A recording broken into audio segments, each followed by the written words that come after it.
concept du privé de dessert, c'est de faire des plats en trompe-l'œil avec des visuels de sucré.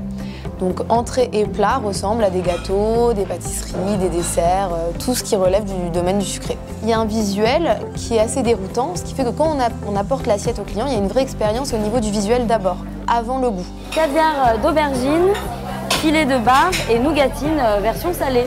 Voilà. On élabore la carte avec le chef, toujours des produits frais, du marché, de saison, 100% maison. Donc le crumble qui est en fait un gratin de bocolotti à la truffe. J'aime beaucoup les gâteaux, j'aime la pâtisserie, je trouve que c'est des visuels réconfortants. Au début, je me suis dit peut-être que j'ouvrirai un salon de thé, comme ça on fera vraiment que des gâteaux. Mais j'avais envie quand même de cette dimension de recevoir les gens pour un repas, créer une ambiance conviviale. Et donc je me suis dit, bon, on va faire que des desserts, mais tout au long du repas. Alors on voulait surtout pas une ambiance girly, parce que c'est vrai que comme c'est autour du dessert, parfois on nous attend un peu au tournant à ce niveau-là.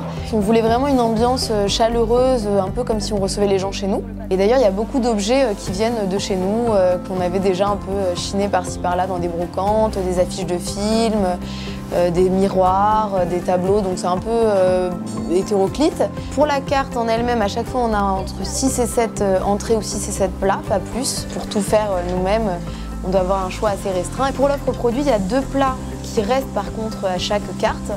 C'est le Saint-Honoré, qui est un burger en forme de Saint-Honoré, et les churros, c'est des frites, plutôt d'une sorte de pomme dauphine en forme de churros. On est vraiment perturbé dans la présentation. On a l'impression de manger un dessert, puis finalement on a un plat, parce que c'est du salé. Vraiment un restaurant à conseiller. Jusqu'à présent, on était ouvert uniquement le soir. Donc notre clientèle, elle est assez jeune, plutôt entre 25 et 35 ans. On a quand même des familles et des personnes, on va dire, au-dessus de 50 ans qui viennent régulièrement. Donc ça, on est assez content du taux de rebond parce que tous les soirs, on a environ 4 à 5 tables qui sont déjà venues au moins une fois. Des groupes d'amis, des couples, ce genre de clientèle. Alors, le ticket moyen pour le soir, il est autour de 33 €. Chiffre d'affaires mensuel, on est autour de 35 000 €. Et pour l'année prochaine, on aimerait, en commençant à lancer le midi, augmenter de 20% le chiffre d'affaires.